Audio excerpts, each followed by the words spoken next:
9, 8, 7, 6, 5, 4, 3, 2, 1. Live from Swansea, this is the Twilight Show with Nathan Gynn. Bordar Pab, Croeso I Abertawe. Hello everyone, welcome to Swansea the Twilight Show. Meet Nathan Gynn. Tonight we're joined by Dr. Amar Ferguson, child and educational psychologist, to discuss creating space in a busy and complex system, the role that educational psychologists can play in reducing teacher stress. Tune in, talk it out, off we go. Live from Swansea, this is the Twilight Show with Nathan Gynn on Teachers Talk Radio. Tune in live at ttradio.org, or to join in the conversation, download the Podbean app and search Teachers Talk Radio. Follow the hashtag TTRadio. Tune in, talk it out with Teachers Talk Radio. Bordar Pab, Croeso I Abertawe. Hello everyone, welcome to Swansea, and it's the Twilight Show with me, Nathan Gynn, here on Teachers Talk Radio, or as I'm calling it at this time of year, the Midnight Show. It is dark outside, it's dark and it's dark. And yep, I am back on the airwaves. I might have still a little bit of husk in the voice there. I have been off with COVID for the past week, but I'm back in school today. Man, those stairs were hard, I will tell you that. Now, I'm hoping that we're joined by Dr. Amar Ferguson. I have connected there. Can you hear me? Hello, Nathan. Can you hear me?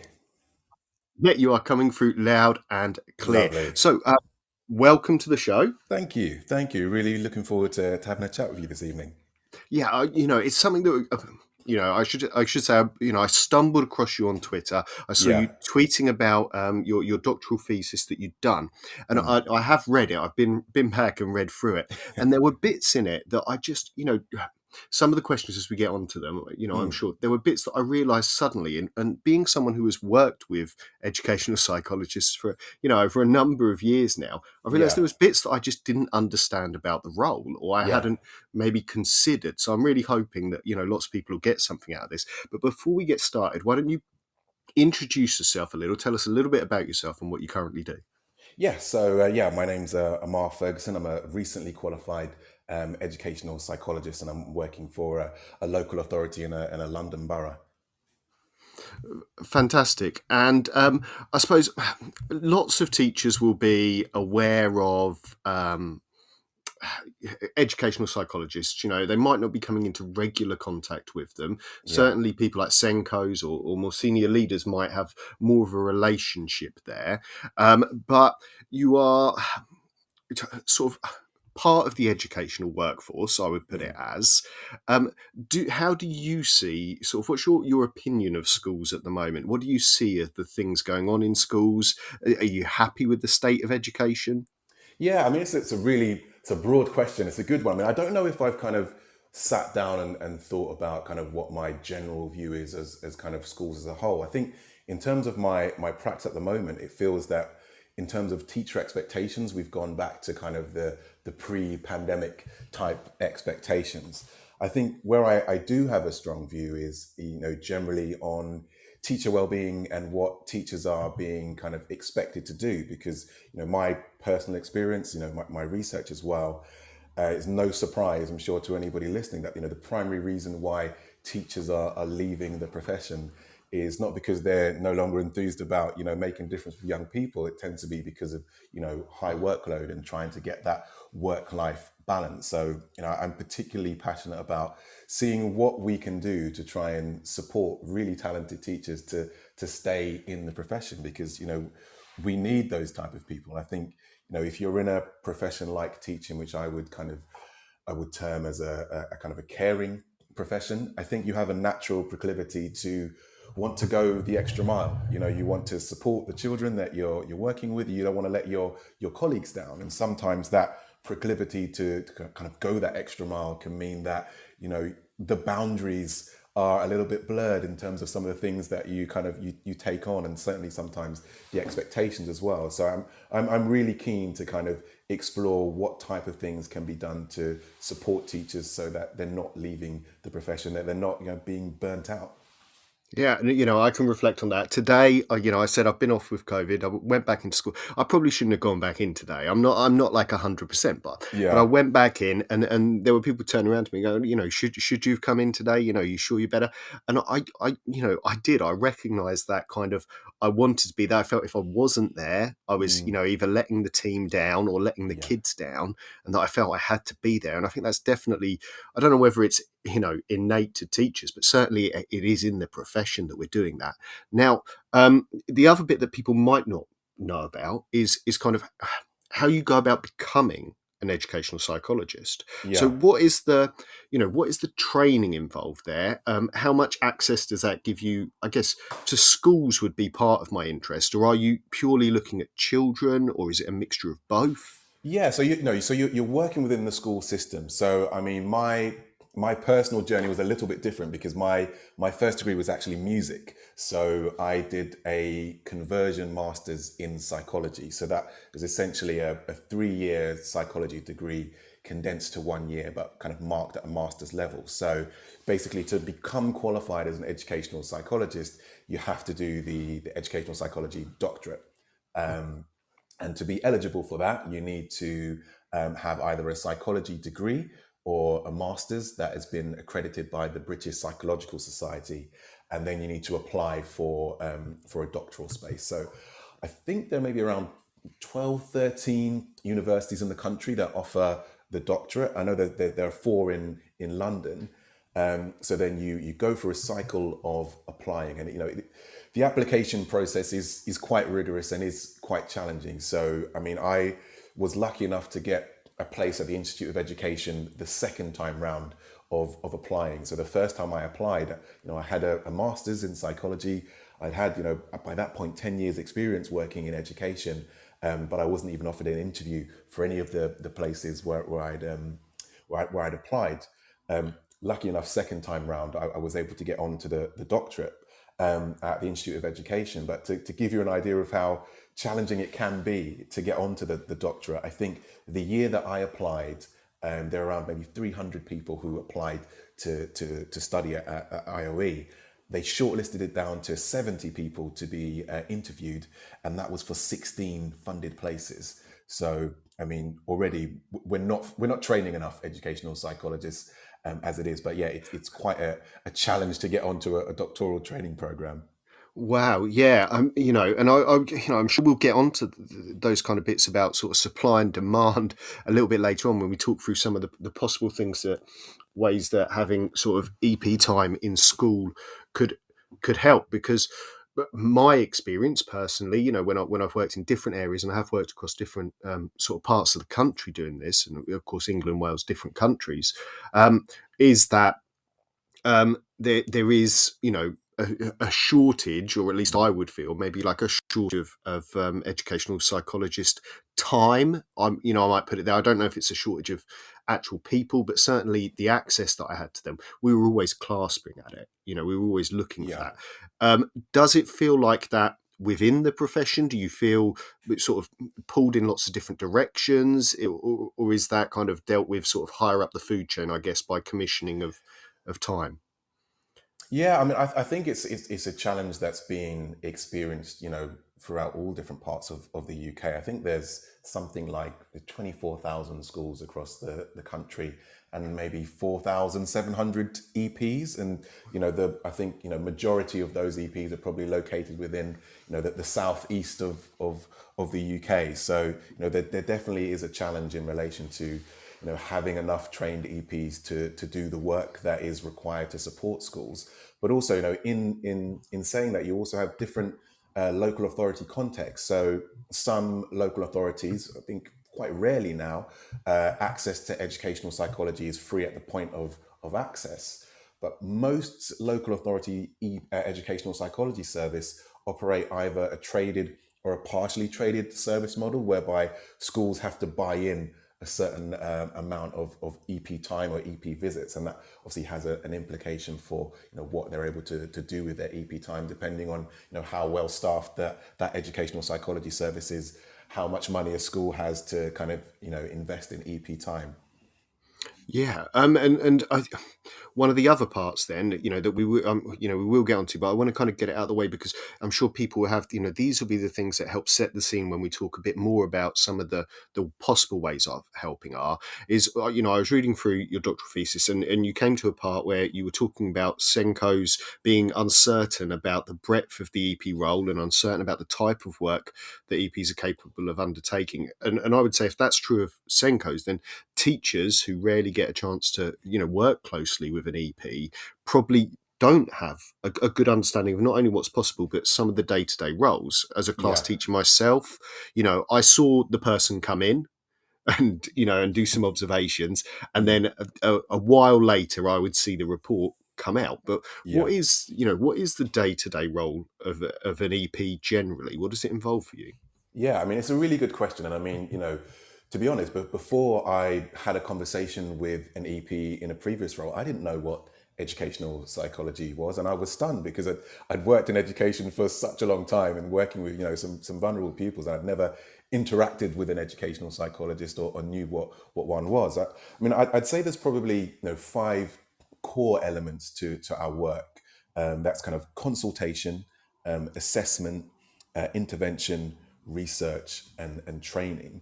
I would argue that sometimes there's an overemphasis on the assessment kind of element of our role. That idea that we come in, we do individual pupil assessments, which is a really important part of our role. But I feel that it's kind of a part of our role that's perhaps overemphasized to the detriment of the other roles that we have. So, the work that I've been able to undertake in my local authority has been quite varied. So, if I take this week, for example, I've had a couple of homeschool consultations where I've met with class teachers, parents, maybe a Senko, discussing a young person. I've been in school, done some in-class observations. I've done some direct work. Yesterday, I was at one of my primary schools delivering an attachment training to whole staff. And one of the things I'm really passionate about is holding staff drop-in or supervision sessions, which is kind of a space where staff can come and have a confidential space to speak to kind of an outside professional about challenges that they might be experiencing at work, or maybe a challenge that they're experiencing outside of work. So that kind of gives it a little bit of a flavor of some of the types of work that I get involved in. Yeah, and I, when I reflect on it, and I think, do you know what? I have been to training sessions where, an EP has come in and delivered some training for us on whether, as you say, things like trauma informed practice and parts like that. And I have spoken to sort of other teachers, or certainly where supervision around mental health in schools is certainly a thing. I put out a poll on our Twitter account. It was only around about 20% of people said that was something they were actively involved in. Another 10% said it was offered, but they don't do it themselves. Do you think then that's possibly, we're going to go on to talk more about this, but is that where you see there is opportunity for growth, or see there is opportunity for impact in education? Absolutely. I mean, I first came across the idea of supervision when I was working for CAMS. So I used to work for CAMS as a mental health clinician. So I was delivering therapeutic interventions to children between the ages of 5 and 18. They had a diagnosis of either anxiety or depression, and they had a comorbid neurological condition like ASD or ADHD. So I was dealing with, some really vulnerable young people with some complex cases, and I'd be seeing these people on a weekly basis. But then I had this thing called supervision, where it was an experienced psychologist who I could speak to on a weekly or bi-weekly basis, talk about my caseload, think about maybe the things that I might need to do in terms of my interaction with the young people, think about how I'm managing my workload. If there were things outside of work that were impacting my ability to do my work, I could kind of bring it to this space. And it wasn't a managerial logistic space, although that you could use it in that way. It was very much a space for me to be able to think and share ideas with somebody who was kind of more experienced than me. And I found it to be a really, really powerful experience, because I thought, well, some of these people that I'm seeing on a weekly basis, they're in school, they're having support from LSAs and learning mentors and teachers, but those teachers I don't know, do they have that same space to be able to offload and reflect and share ideas about how managing or supporting that young person was? So it really made me feel that actually there's a space within education for that kind of provision for staff. Yeah, and I have to say, like when I first heard about it, and I first heard about it from a school that it was actually a school my sister works in, and she was talking about this idea that they'd said actually, anyone who is a designated safeguarding lead, who is having to deal with some really challenging things, anyone who is dealing with where there is challenging behaviour, Yeah. or these people we're going to prioritise. And I looked back on my own experience and realised that actually, do you know what? I think maybe there is a need for space about this, but supervision is something very different, because we're talking about something outside of the role of a line manager. Then it's not me going to my boss and saying I've got a problem. Yeah, absolutely. And, I think, in that same Twitter feed that I think you came across, in psychology, within kind of the therapeutic world, I think our relationship to that word supervision is very different, I think, to how it is viewed within education. So whilst I know the meaning of it, I kind of stay away from calling it supervision, because it can have some perhaps negative connotations within their kind of education context. Maybe the idea that I'm not coping and therefore I need to be supervised. It's very much not that. As you say, it isn't kind of managerial. It's very much a supportive space. So I kind of refer to them as staff drop-ins, so that, when I'm offering that out, there's a clear explanation of what staff can expect from that space. And it's not viewed as a kind of a punitive measure. You're not coping, you're not doing your job, therefore you need to be supervised. It's very much, no, this is a supportive space to hopefully be able to help you to reframe and reflect on some of the areas of school life that you might be finding challenging. And there is one question. I know I didn't really sort of prime you for this one as such, but as some people would see, an EP's role, and we're talking aside from the supportiveness side of the supervision or the drop-in sessions, but some people might see that the role of an EP coming in to assist teachers, they might find that is they don't react to it well. Maybe I'm trying to think how best to words this. They might not recognise the support that's there available, and an outsider coming in. Is that something that you have come across, or do you generally find that the teachers are quite welcoming and open to having whatever support you're providing? Yeah, I mean, my personal experience has been that they have been quite open and welcoming to that idea. But I think kind of what has supported that is the idea that I tend to offer those staff drop-in sessions once staff have a sense of who I am, because as we were talking about earlier, teachers very rarely even see the educational psychologist, sometimes let alone know what an educational psychologist does. So I feel that it's really useful to have a kind of a face to a name, to kind of have a sense of who somebody is. So I tend to find that once I've delivered some kind of in-person training and, I've had some consultations with members of staff, and I'm able to kind of frame the type of support that I'm offering, teachers have been, up for accessing that and have used that space really well. But I think that the key is in the framing of the support, and it's optional. It's not supervision or drop-in session against your will. Members of staff have an opportunity to book in a session, and that space is there if they want to access it.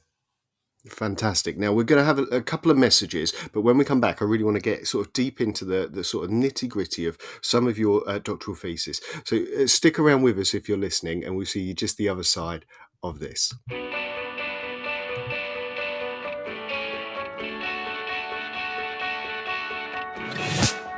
This episode of Teachers Talk Radio has been made possible with support from Witherslack Group, the UK's leading provider of SEN education and care. They're here to support you too through an ever-growing offer of free resources, including webinars, podcasts, articles, and events aimed at supporting teaching professionals like you.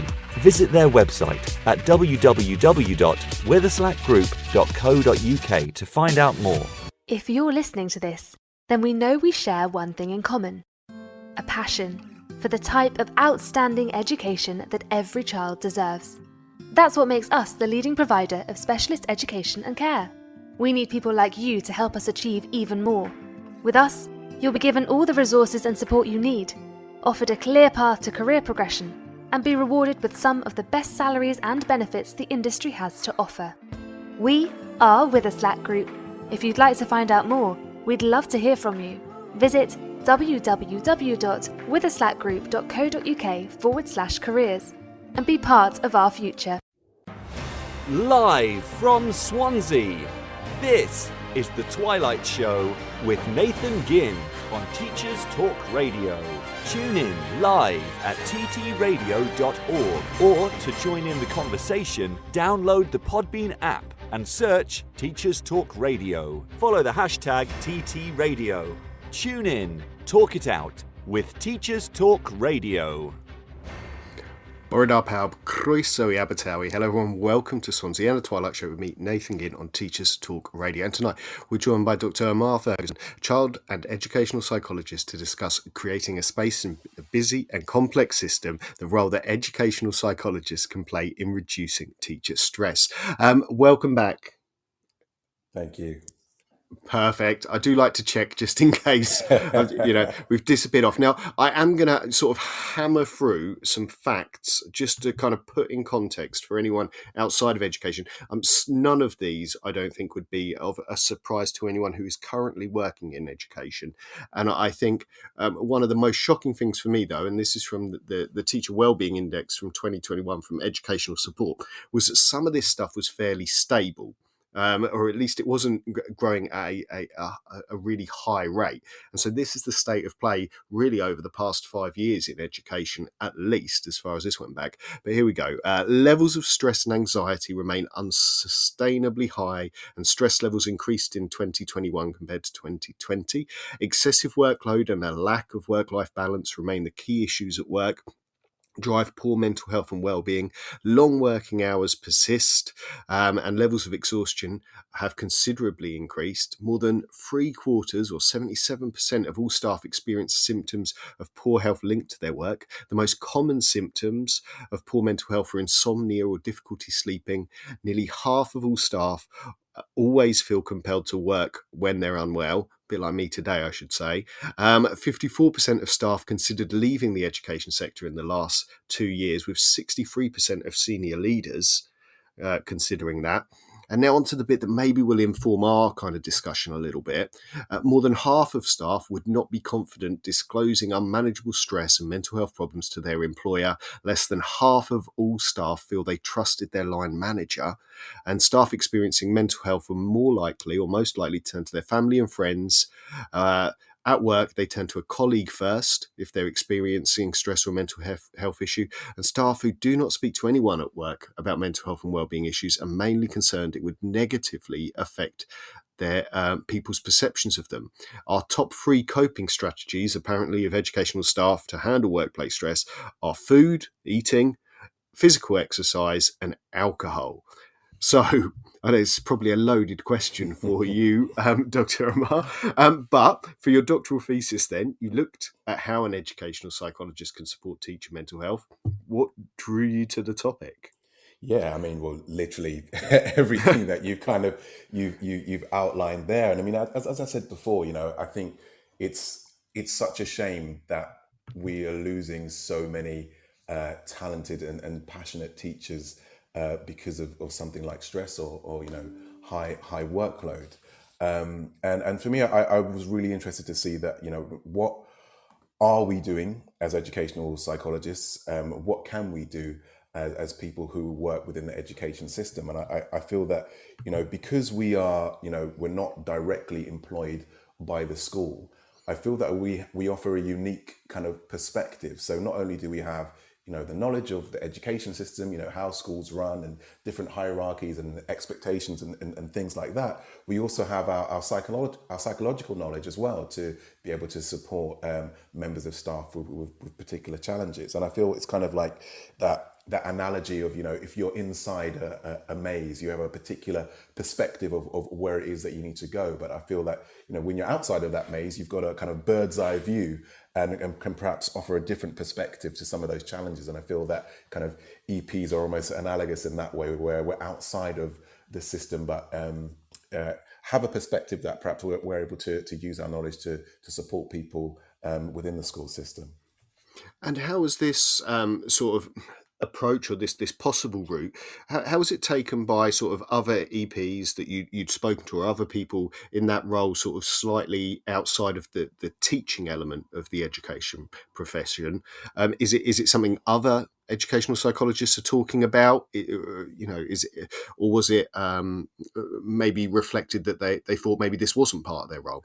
Yeah, I mean, very much so. I mean, so anecdotally, in my personal experience, most of the EPs I interact with are really keen to get involved with this type of work. My research, there was 55 EPs who answered my questionnaire, but 98% of them felt that, we have a role to play in this area. So that's, really strong consensus there. And I find it, that really interesting, and it also, but I guess there's a part of this then of where that balance falls, because is it down to the school to push on that as an idea? Is it down to EPs to kind of promote that out there? And I know that you talk about that a little bit as well, and we'll get onto kind of some of the things you'd like to see happen. One of the parts, though, we've talked about this a little bit earlier, is about people understanding the EP role, and you said in your thesis that there's a need for the UK government's literature to reflect the breadth of the EP role more accurately, and much of the government literature espouses a narrow perception of the EP role, disproportionately weighted towards pupil assessment, which is what you kind of mentioned earlier as well. Now, these other parts then that we'd like it to be shone on. One of the things in education that we have a lot, and I guess this is down to our accountability models and dealing with a lack of finance, is whenever we do anything, we want impact, and we have to measure impact. And there will be teachers listening who've had to write impact reports on their leadership projects and things. Why do you think this would have a big impact on education? Yeah, I think it's a really good question, and I think it's a question that I feel still perhaps as a profession we're thinking of the best ways to quantify impact, and I guess it's challenging, isn't it? Because with something like psychology and human behavior, it's very qualitative, isn't it? It's quite difficult to sometimes kind of put a number on it, and I guess kind of therein lies some elements of the challenge. But that there are things that you can do in relation to kind of gaining feedback from people that you interact with. So for example, I asked people who have the drop-in sessions with me to kind of after they've had those sessions, maybe a couple of weeks after, to kind of send some thoughts and reflections, and that kind of qualitative information can be quite useful in terms of understanding how perhaps just having that space has allowed somebody to kind of reframe perhaps their own expectations of themselves in terms of what are kind of fair expectations and goals, and having that time within the school day to sit and reflect has been useful. So I think it's an ongoing discussion in terms of the best way to, how do we kind of evidence impact. I guess ultimately, if we're talking about something like supporting mental health and well-being, you'll be seeing that impact within the culture of the school. So on an individual level, I would say that staff drop-in sessions are a really good way to support individual teachers with whatever challenges that it is that they're facing. But there's also another strand of that, which is systemic support. So thinking about, okay, well, how can we as EPs support the whole school system? So I got involved with bits of work where I've been reviewing the staff well-being policy, and thinking about, okay, well, what do we mean by staff well-being? What are we doing as a system that supports well-being? And I'm really clear that when we're talking about well-being, it's that idea of creating a culture, and we're not talking about a gimmick, donuts on Friday, and that's kind of contributing to staff well-being. It's very much has to be embedded within the the school system and be part of the school culture. And this is probably maybe the hardest question that a teacher would throw at you. And I think there will be teachers potentially who are listening who would say this. And this, working in education, you may well recognise this kind of aspect of teachers, but there will be some teachers, certainly selfless teachers, who are putting children first, and they would say that the limited time they have with the EP is best spent on the students. Do you think that is helpful or right, or possibly a false economy? Yeah, I mean, I think it's a fair question to pose, and I guess I would say that both things can be done. I think it's really important that there are always children who it's going to be valuable to have that individual EP assessment, if you like, but also I always think about who's containing the containers, who's supporting the supporters. Teachers have got a myriad of different things to do, but who's providing the support for them? I mean, I know myself, I've got a family network that I want to support. I've got a friendship network that I want to support. I've got colleagues that I want to support. But I'm fully aware that unless I'm kind of supported myself, I'm not able to support all of those other people. So I think it's important that teachers can feel equally supported to do their role, and it doesn't necessarily mean that takes away time from the pupils. So I'll give you an example. There are several schools that I work in who have quite limited EP time. So the EP time that they have, it's not sufficient for them to be able to get a myriad of individual pupil assessments. However, there are systemic things that I can do within those schools. If there's an identified challenge where we're seeing lots of challenging behavior, for example, it might be more beneficial to do a general staff training about the different types of behavior that's being seen and talk about different strategies. Or it might be actually, well, for certain members of staff, it would be useful to have perhaps a group drop-in where we can discuss what those challenges look like in that group setting and kind of tease out ideas. There are opportunities to think about, like I say, that systemic level working that doesn't necessarily involve directly working with pupils. So I would say that you can do a combination of both of those things, supporting teachers whilst also providing that support for young people as well. I think it's about thinking creatively about how to use EP time.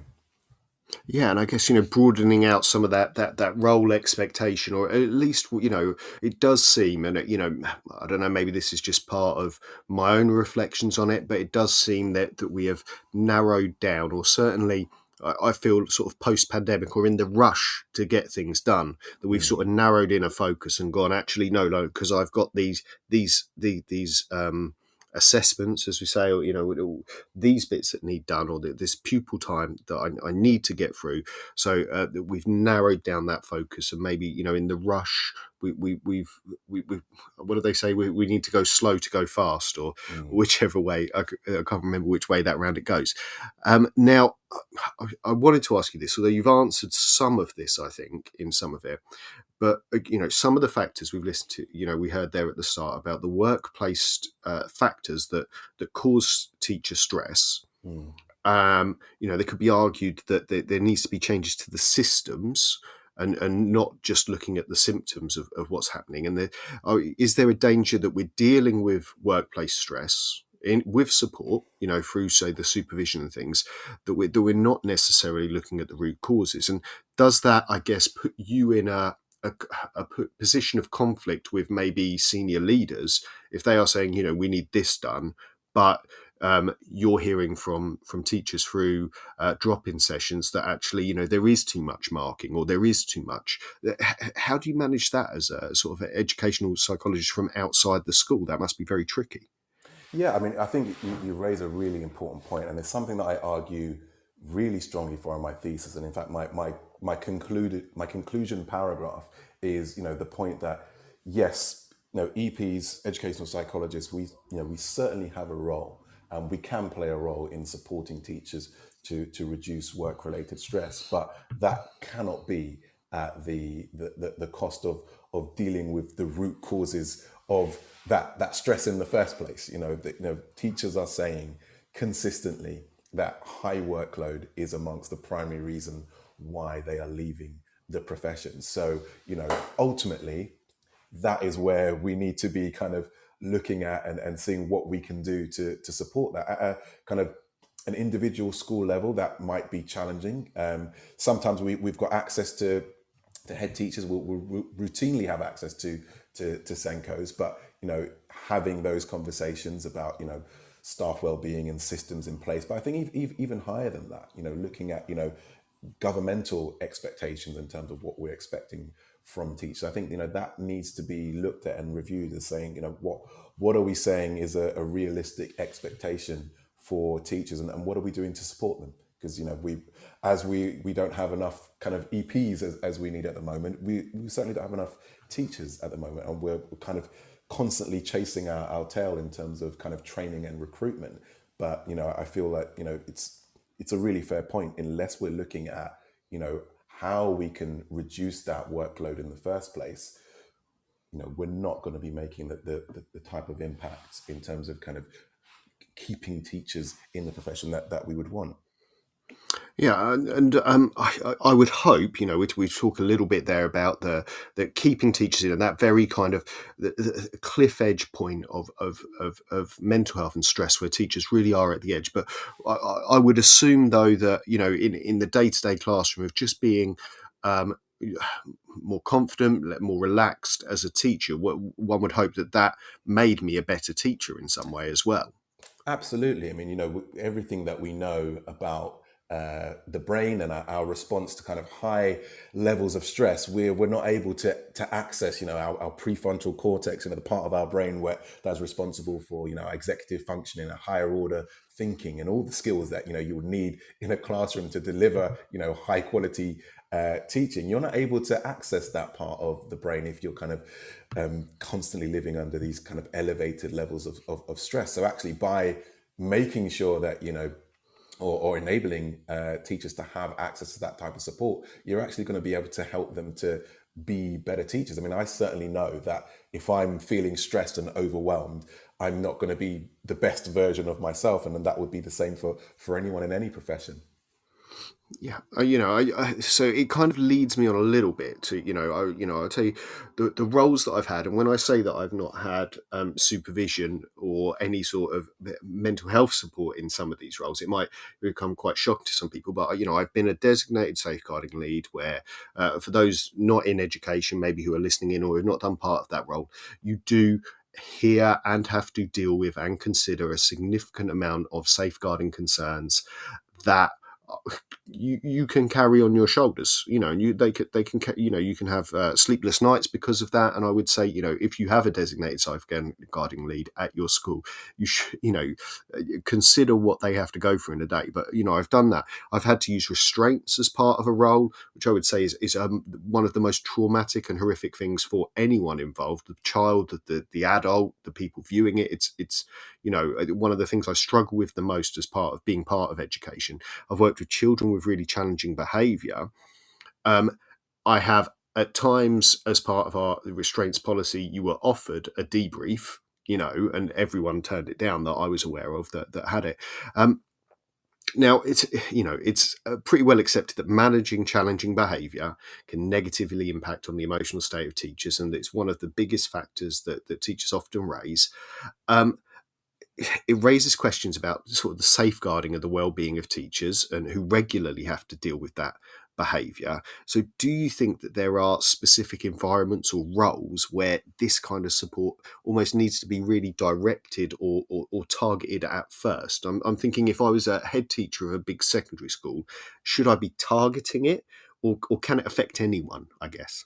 I mean, I would say that it can affect anyone. And I would say any context where, members of staff are routinely dealing with, traumatic, challenging, difficult behavior would be a really good candidate for having that type of support. Because look, at the end of the day, we're human beings. I've worked in those contexts where you've got, an extremely distressed child and they're displaying behavior that perhaps is unsafe. It takes a lot of effort and mental energy to remain calm, to think about the other children, to try to de-escalate the situation. And, that sits with you, but, that has to go somewhere. And if you're constantly dealing with those type of situations, I'd say it's really important. And it doesn't necessarily have to be educational psychologists, but, that's what I would argue for as one of those strands of support, that, there needs to be support in place for members of staff who are dealing with those type of incidents on a frequent basis. But do you think, though, I guess I'm asking, can the stress, could it be anywhere? Could it be someone maybe, or can we stereotype it, I guess is my question. Or I guess it's all down to individual factors and context. I mean, you'll have, some personality types have a different level of resilience for certain types of things than others, and again, some context in terms of some schools or and environments will have robust systems in place for supporting members of staff. So, I mean, I don't know if I would say that there's one particular area where it would have to be mandated, perhaps over another. I think it really depends on that specific context. I think that the key factor is, are members of staff kind of routinely feeling that they're dealing with an element of challenge, and and that could be in terms of some of the behaviour that they're seeing, some of the perhaps challenging cases, safeguarding related cases, or managing workload, whatever that challenge is. I would say that is a mandate for support to be put in place. Now, one of the things that I think, probably the black hole that I have for what we are discussing is what the drop-ins and the supervision or whatever it is we're calling, having never been through it myself, and we know that there are a number of other teachers then also from the polls who wouldn't have been through something like this. So myself and them might be imagining a couch in an office somewhere where we go and share our feelings. So what are we talking about? How does it work, I guess? Yeah, really, really, really good question, and a fair one. I feel like it's one of those things that I think you have to experience it to really get a full sense of it. I mean, anybody who's worked in education, worked in the schools, knows just how busy and frantic that environment can be. You can go in with your plan of what it is that you're going to do. Invariably, myriad of different things will kind of come up that you hadn't foreseen, and you're constantly kind of chasing the clock and trying to get things done before the kids go and all of those kind of things. And the title of my thesis is creating a space in a busy and complex system. And I think it kind of illustrates what those drop-in sessions do. It kind of allows a member of staff for half an hour, 40 minutes to just have a space to sit down with an external professional, somebody who isn't directly attached to the school, in a kind of confidential space. So usually it's maybe it's an empty classroom, for example. It's a one-to-one conversation. So I always say that it's up to the person who I'm speaking to decide what it is they want to share. If they want to share anything, there's no pressure to use the entire time, although we can use as little of the time or as much of the time as they want to, and they can just share their thoughts and reflections. And I think people find it helpful to kind of have that space to just stop and think, and also reflect with somebody else who might be able to help shape their thinking, or perhaps maybe reframe or point them in perhaps a different direction. And so that would be, possibly some coming along with, sort of, I guess, a specific child or a specific class in mind, and saying, look, I'm having real issues here, and it could be on a very practical level then, as well as being on a more emotional level. Absolutely, I've had drop-in sessions where we've spoken about a particular child, child X, and we kind of think through kind of what's happening, what are the triggers, what are the things that are being done to kind of support what's working, what's not working. We can get to that kind of practical level. I've had other kind of drop-in sessions where we've just been talking about confidence levels, and how those confidence levels perhaps might be more impacted in autumn one, where you're kind of beginning to establish routines and things like that, and then we might reframe the conversation about reasonable expectations. Are we expecting those routines to be embedded by day two of having a new class, and thinking about, okay, maybe I need to change my relationship to what I'm thinking is a fair expectation for me in terms of where I should be with my class. So it can be a variety. It really is up to the person who is kind of in that supervision session to bring what it is that they want to talk about. And like I say, these are optional. So these members of staff have the option to book in the session. They'll typically book it in via their Senko. And then, we'll get down and have a conversation. Wow, and I find it really, really interesting, but it must be incredibly difficult for you. Maybe that's not the right word, but maybe challenging that you don't necessarily know what's coming through the door, and you're unpicking. Is it more of a coaching model then, or are you supplying answers or thinking them through with them? I mean, it's probably a combination. I mean, when I was doing therapeutic work, I like to have a mixture of, being able to provide some solutions. Like I feel that can be helpful, but also just listening. I kind of come from the perspective that I don't have all the answers. The person who I'm talking to likely has the answers. And if you like, my job is to support them as somebody, as I say, outside of that maze, to kind of find the answers that best support them. So that's a combination of, kind of wondering, or kind of picking up on things that somebody has said. Oh, I've noticed that you mentioned, you said this, and it made me think about this. Is that something that kind of, resonates with you? Or sometimes it might be, directing them to a particular thought or provision. Maybe, I wonder, have you thought about trying X, Y, and Z, and then seeing kind of how that lands. But, it's the part of my role that I guess I enjoy the most, because it's so dynamic. It depends on who I'm talking to, what their personality's like. The things that are going to be supportive for them are going to look very different to perhaps another teacher. And I guess that's the part that I enjoy, is that I don't necessarily need to come with a stack of different kind of answers. I just need to be present in that moment and listen, and kind of it's a reflective space. Sometimes I can, might think or wonder things, and that might spark somebody else's thoughts. But, I didn't think of it like that. Or, no, actually, maybe it's more in this direction. So again, it's just about creating that space within the school day, which, as we know, is so busy and frantic that, that opportunity is seldom there. Yes, certainly is. And I wonder, do you work across primary and secondary schools? Yes, yeah.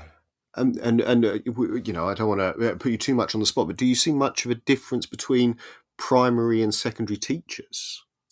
Not in terms of what they bring for supervision sessions, which is quite interesting. I perhaps would have thought that maybe more in secondary they would have kind of been more keen to directly kind of reflect on individual kind of unnamed pupils and think through strategies. But I found that the mixture in terms of what they might bring to the session has been pretty varied across primary and secondary. I wouldn't say there's a particular type of issue that like secondary school teachers would bring versus primary. I find that really interesting. Just, sometimes we have these kind of false divides that we put in between schools and sort of teachers and different phases. I move between them. So I find myself kind of oddly trapped in the middle sometimes of not being primary or secondary, or being both and not being one or the other. But some of the stuff there that you talk about, and I do reflect, and I think, this idea of stopping and creating space and creating time. And I remember very vividly one of the only times, and this wasn't an educational psychologist who this happened with, but it was in the kind of height of COVID, I think, and everything was crazy, and I was a deputy head at the time, and things were incredibly tough in England, but I think across all of the countries. But we were talking about, I think there was 70,000 words of guidance that I had to read through over a weekend at one point, and I remember going through and. The educational psychologist had come in to do some observations, I think, for something, and I stopped to have a chat with him in the reception area, and he said to me, he said, "And how are you?" And I was like, "Oh yeah, no, it's this way. It's down to this classroom that you need to go." And he just kind of stopped me and said, "No, but how are you?" And I honestly nearly burst into tears in the reception there, because I stopped and I had the moment to kind of think about everything. And that breathing space we sometimes don't build in to our days as educators, maybe until the end of the day, I guess, and everything falls apart. Is that something you'd recognise from schools? 100%. I really resonate with that. With that story that you told there, because it, like you say, it isn't something that is routinely part of teaching practice. And we're talking about high workload here, so of course that there's an element of thought that is, well, if I'm having half an hour having this kind of conversation, that's half an hour that I'm not planning or marking, and I do understand that, but I think the value of having that space can't be overstated in terms of how that can support you to be more clear-headed about perhaps some of the other elements of the work that you're doing. It, like I said, the idea that you can't pour from an empty cup, you need a space to recharge at some point. And when you were talking there, it reminded me of in a previous role as an assistant EP. There were a group of us that were offering kind of supervision drop-in sessions for social workers, and it was kind of done in a group context. And at first we would get, maybe there's a team of 10, and we'd get maybe 2 or 3 that would kind of rock up to the supervision session, because the rest of them, they were just so busy. They've got so much work to do. They couldn't afford to spend that time outside of doing what they need to do. But kind of what happened is, as those 2 and 3 came to the space and saw the value of the space, they were able to kind of share their experiences. By the end of our time kind of working with that service, every week we were getting the full team of 10, because they came to appreciate how valuable that space was for them. But kind of for a lot of them, until they'd experienced it themselves, they perhaps didn't see how much it could be supportive.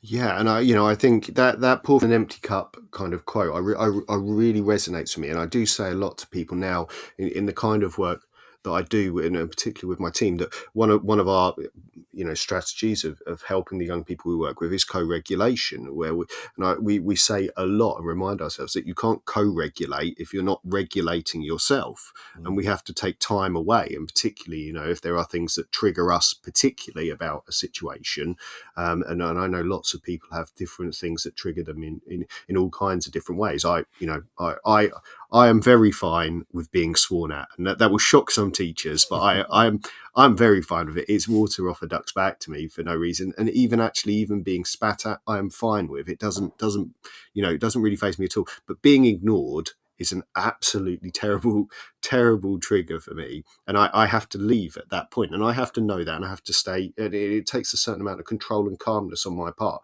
because if I'm not present and I'm not aware of myself in that moment, then I will make the situation worse. I need to know that I need to step away, and if I'm not having a good day, or I'm not in a good place mental health wise, all of that kind of, those dominoes fall apart.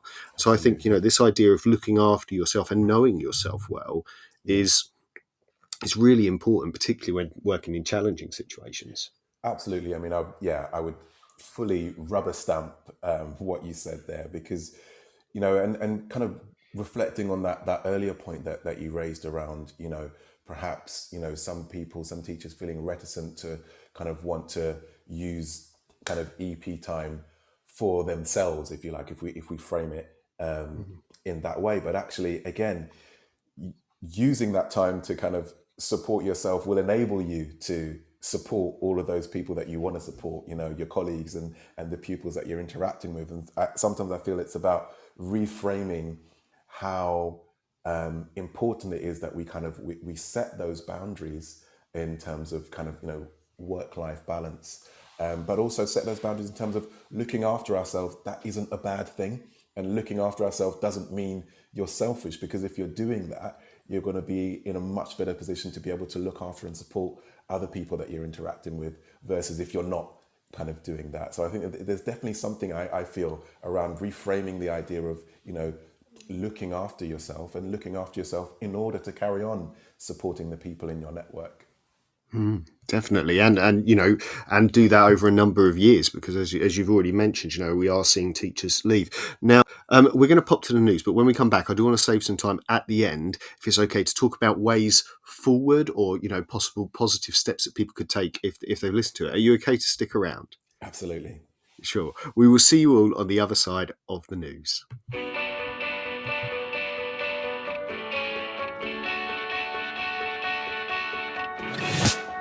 This episode of Teachers Talk Radio has been made possible with support from Witherslack Group, the UK's leading provider of SEN education and care. They're here to support you too through an ever-growing offer of free resources, including webinars, podcasts, articles, and events aimed at supporting teaching professionals like you. Visit their website at www.witherslackgroup.co.uk to find out more. If you're listening to this, then we know we share one thing in common: a passion for the type of outstanding education that every child deserves. That's what makes us the leading provider of specialist education and care. We need people like you to help us achieve even more. With us, you'll be given all the resources and support you need, offered a clear path to career progression, and be rewarded with some of the best salaries and benefits the industry has to offer. We are Witherslack Group. If you'd like to find out more, we'd love to hear from you. Visit www.witherslackgroup.co.uk/careers and be part of our future.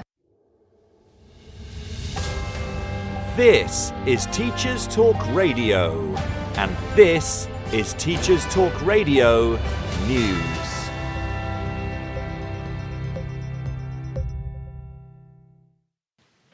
The Christian Institute website reports that MPs have backed a push to ensure that state schools in England uphold the legal requirement to teach religious education, which in most cases reflects the centrality of Christianity.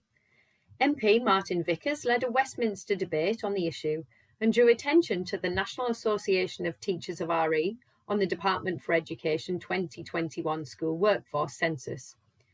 The census revealed that 1 in 5 schools did not teach RE at all in Year 11, despite being required to do so by law. An average of 10% of schools gave no time to RE in the years 7, 8 or 9. MP Nick Fletcher said that without an understanding of Christianity, it is not possible to understand the foundations of our institutions and laws or British culture. He went on to outline that other religions should be properly recognised in the preparation of RE syllabus, but that RE needs to recognise the particular place of Christianity in Great Britain. Mr Fletcher cited other demands placed on schools and failures by Ofsted to hold schools to account as the reason for letting RE slip. In response, Nick Gibb, a minister in the DfE, said all mainstream state-funded schools are required to teach RE. Schools that are not are acting unlawfully or are in breach of their funding agreement. He also added that collective worship was an important part of school life. Mr Gibb further reiterated the government's commitment to mandatory collective worship and RE, but also a parent's right to withdraw their children from the subject. Earlier this year, a judge ruled that exclusively Christian RE lessons in Northern Irish primary schools is unlawful, after a legal challenge was launched. The decision is being appealed as it dismissed the parents' right to withdraw their child from these lessons. In Lincoln, the Investigate Learning team at Lincoln Castle have been recognised for the outstanding learning programme they offer schools, colleges and universities. The Sandford Award recognises museums, galleries and historic buildings that offer the very best programmes aligned with the national curriculum. This year, the castle has welcomed around 8,000 pupils and students, teaching them about the medieval monument's history. The Sanford Awards lead assessor described the insight the programme offers as unique and compelling. The programme covers a series of locally and nationally significant history, ranging from the medieval world and Magna Carta to the treatment of prisoners in Victorian England, bringing it vividly to life in a way that resonates with learners. In a recent news report on Teachers Talk Radio, we covered the Global World Skills Competition, which is taking place in various countries across the globe. This past week, the UK was hosting for the first time in over 10 years. Competitors have travelled from around the world to compete in aircraft maintenance and manufacturing in Cardiff and Wrexham. Finalists had the opportunity to visit various places of interest in the local areas, including countryside, museums and an old coal mine. These young competitors have been training for the last 3 years to win medals and showing off their skills. The UK entrants feature homegrown Welsh talent, with George Denman from Swansea telling FE Week how he hopes competing in world skills will be a huge boost to his career, because it teaches key skills like coping under pressure, working as a team, and time management. Finally, new research reveals the impact of accent on social mobility. The latest report from Accent Bias in Britain project, led by Queen Mary University London's Professor Devyana Sharma, reveals that more than a quarter of senior professionals from working class backgrounds have been singled out in the workplace for their accent. The project examines the impact that someone's accent has on their journey through education and into the workplace. Professor Sharma says the research shows that accent-based discrimination actively disadvantages certain groups at key points. This creates a negative cycle, reinforcing anxiety and marginalisation. The report recommends that action should be taken to diversify the workplace, to ensure a range of accents is prevalent in organisations. Further details of the report can be found on the Queen Mary University of London website. This has been your Teachers Talk Radio News with Joe Fox. Live from Swansea, this is the Twilight Show with Nathan Gynn on Teachers Talk Radio.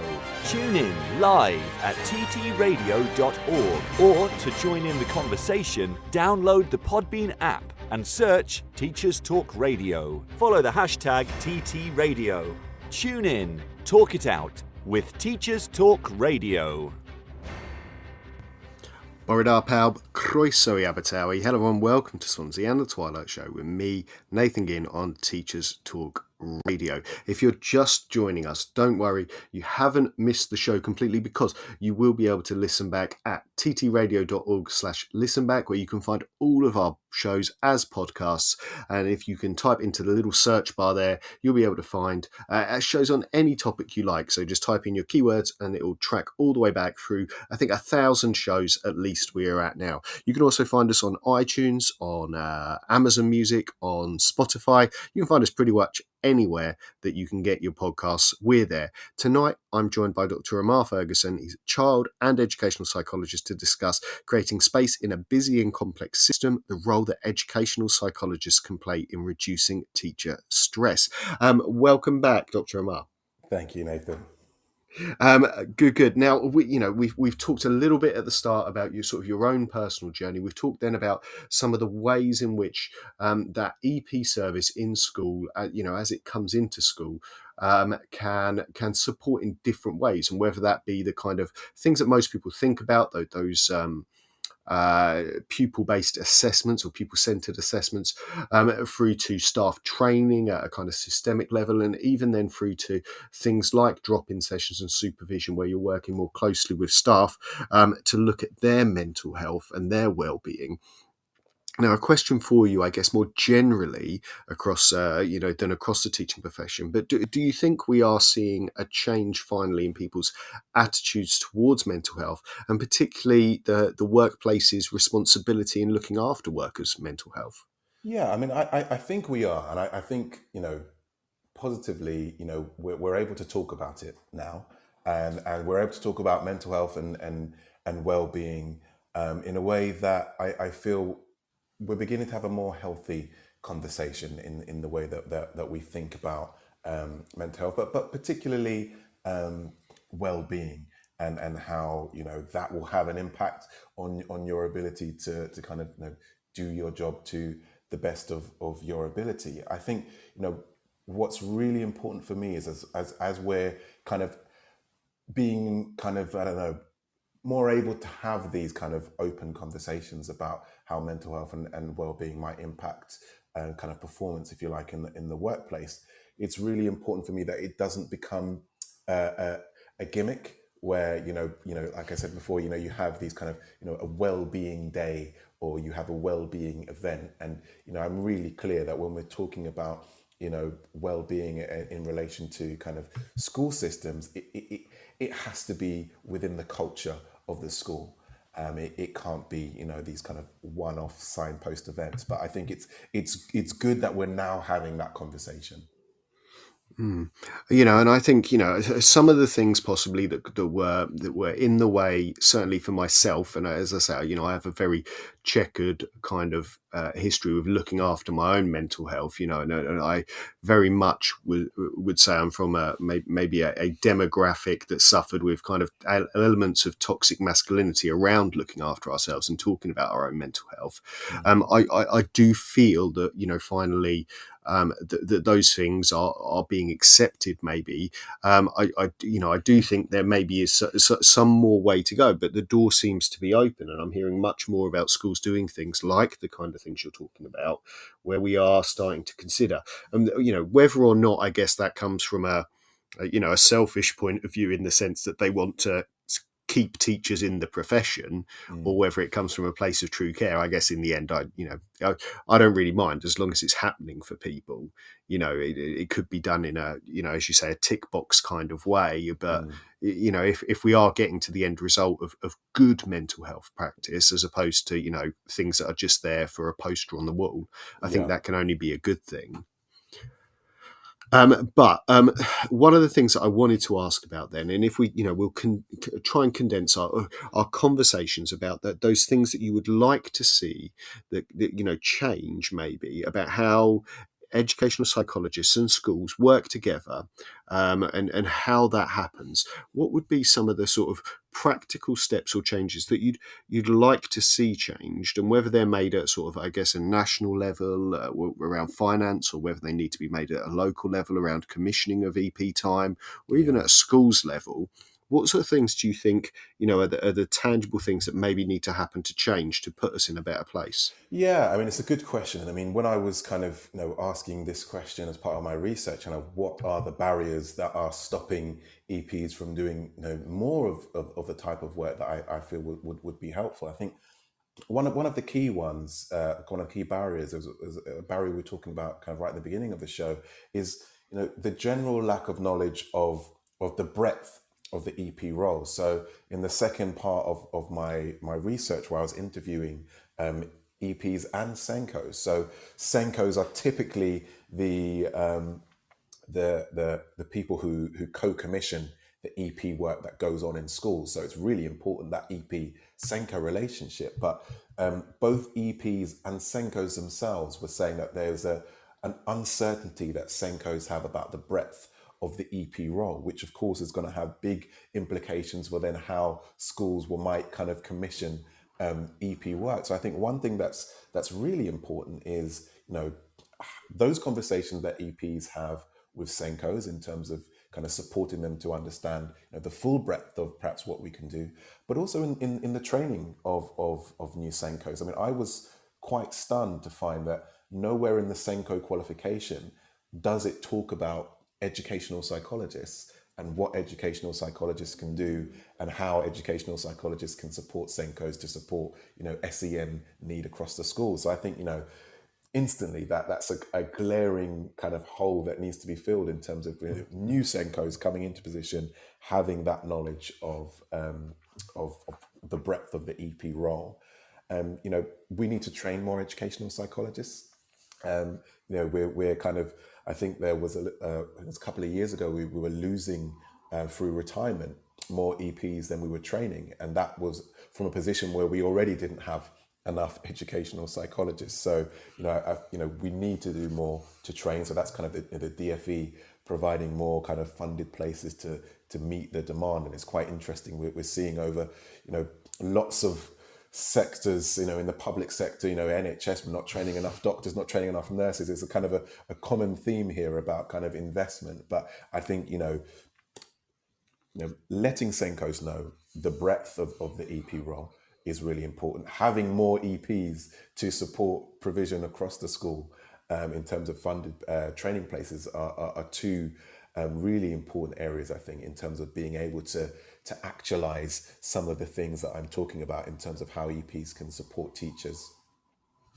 And as far as sort of those things, I know you sort of mentioned about the the training element of Senkos, but also do EPs have brochures? They have flyers? How did you go about getting this information out there to schools that this was an option?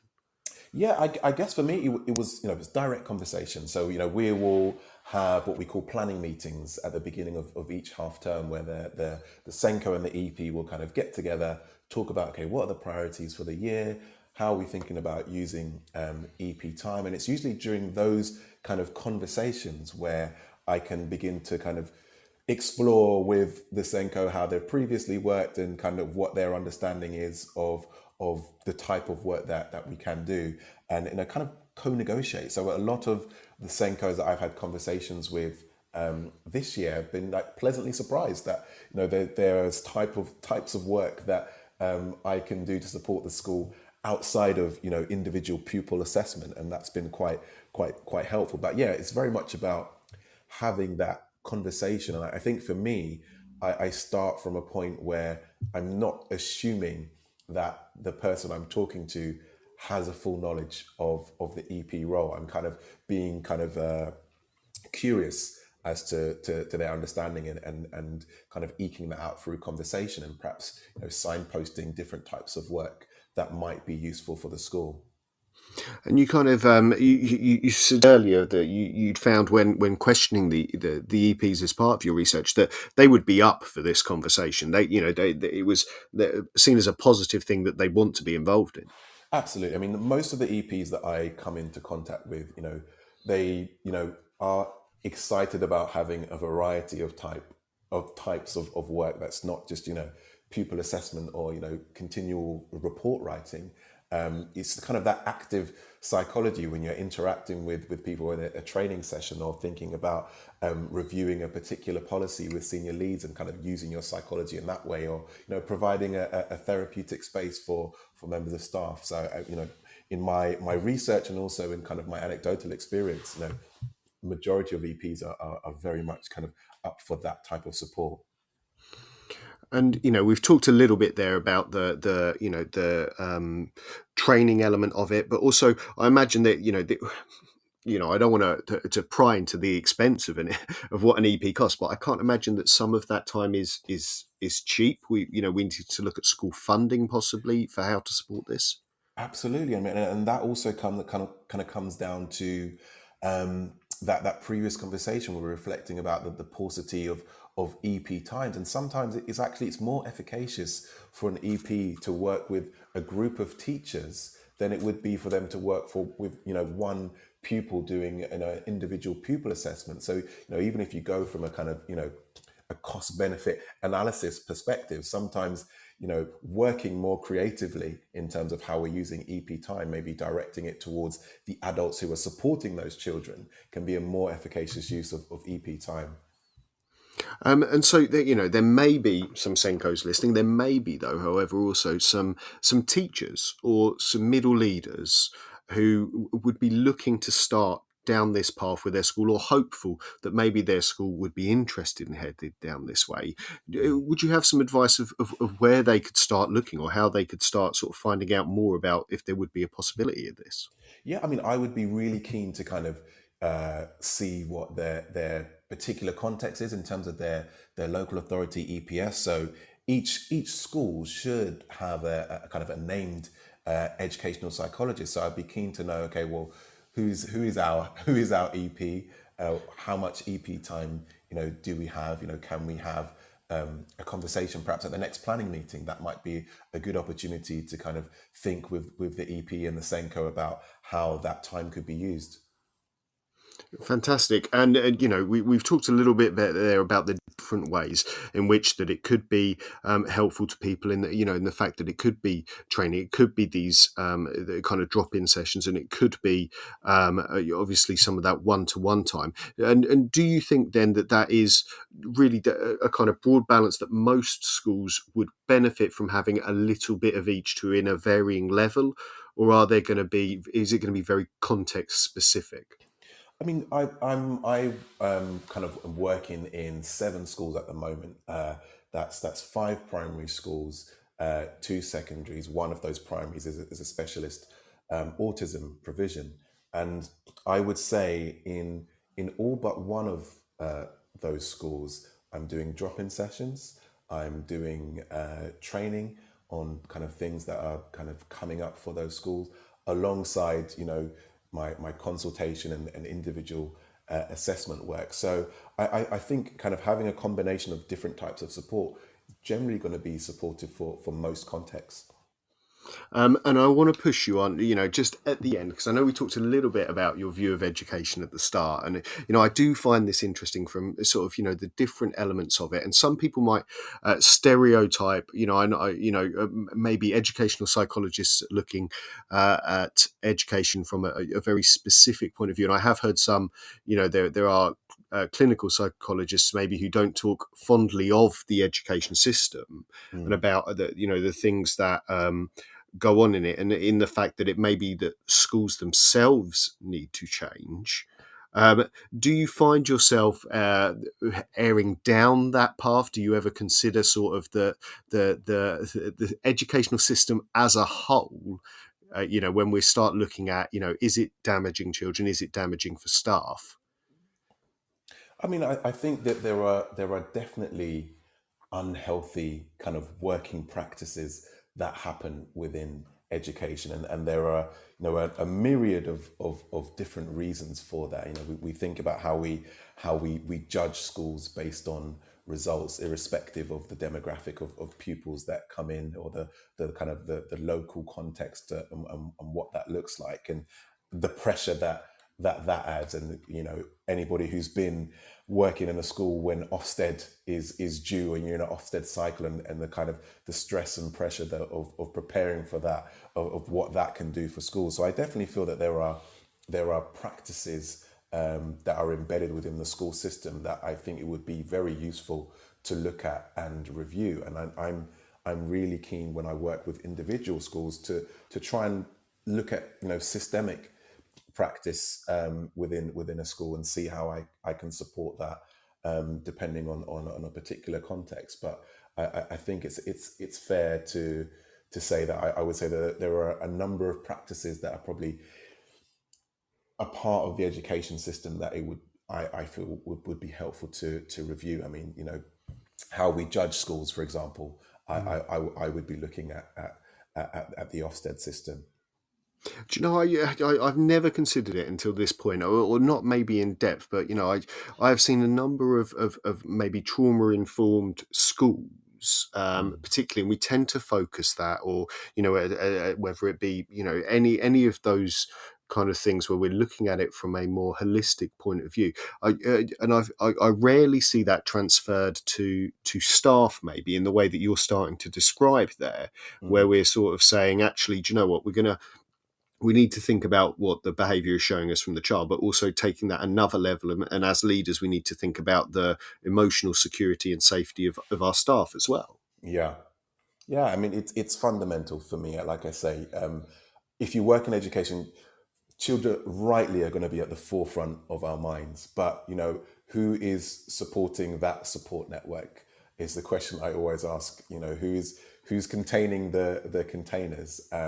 And I think it's vital that if we're going to kind of be the type of teachers and professionals that we want to be, that support is in place. All of us can think of, a teacher, probably teachers who we interacted with when we were in school, who made a difference, who, went the extra mile to support us. We need those type of people to continue to contribute and support young people going forward. But, time, energy is finite.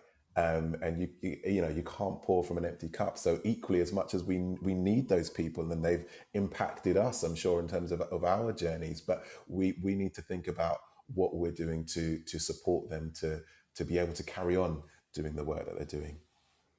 Fantastic. Now it has been an absolute pleasure to talk to you, and it's been really, it's really, as I say, opened my mind a bit, and hopefully has been useful to people, because it is an area of education that I've realised disappointingly for me, had an absolute blind spot around sort of what was involved, what the actual job role was of these people who were coming in and helping us shape education. And so, thank you so much for coming in and sharing your time with us. Oh, it's been an absolute pleasure. Thank you for taking the time to kind of read through my thesis, and it's been fascinating kind of reflecting with you this evening. So thank you for having me on. And now, if people wanted to reach out maybe and get in contact with you, is there a way that they can do that? Yeah, so I'm quite active on Twitter. So my Twitter handle is at Dr. Amar Ferguson. That's AHMARFER. GUSON, and I've got a link to my doctoral thesis on my Twitter page. So if anybody is interested in reading up a little bit more, you can find it there. Yep, and as I say, I read through it myself. I found it very, as I say, that these parts in education where I suddenly realised that I have a blind spot, I find so interesting, because there is gains to be made, I think, and as some of the things that you've described people maybe considering or looking into do, there are other ways of using time and using EP time that I think is be incredibly helpful. Now, I will put you on the spot. You don't have to reply in Welsh. I will say Nostar, which is good night. I don't want to throw you there at the end. So in case I do say good night and I say Nostar, that is just Welsh for good night. So don't worry, I'm not saying anything else. But as I say, thank you again. It's been an absolute pleasure. Now, if you are listening live, you can join us very shortly after this show on the Twitter Spaces, where you can listen to our next show on Twitter Spaces. Then after that, if you bounce back to Podbean, there should be another show. In fact, there are a lot of shows this week, sometimes up to 30 a week we're up to at the moment, and all kinds of different topics. So if you want to head over to ttradio.org/listen back, you can type in anything that you could want to hear a show about, and I almost guarantee, I pretty much guarantee that in the past 1,000 episodes or so that we hold on our platform at the moment, you will find something to interest you, make your journey home, your journey to work, or even your evening in the bath pass by with a little bit of educational discussion. So, Dr. Amar Ferguson, thank you very much, and Nostar, good night. Thank you so much for having me on, Nathan. And we will see you all next time on The Twilight Show on Teachers Talk Radio. Good night, Nostar. You've been listening to Teachers Talk Radio. Tune in live and listen back at ttradio.org. We look forward to hearing from you next time on Teachers Talk Radio.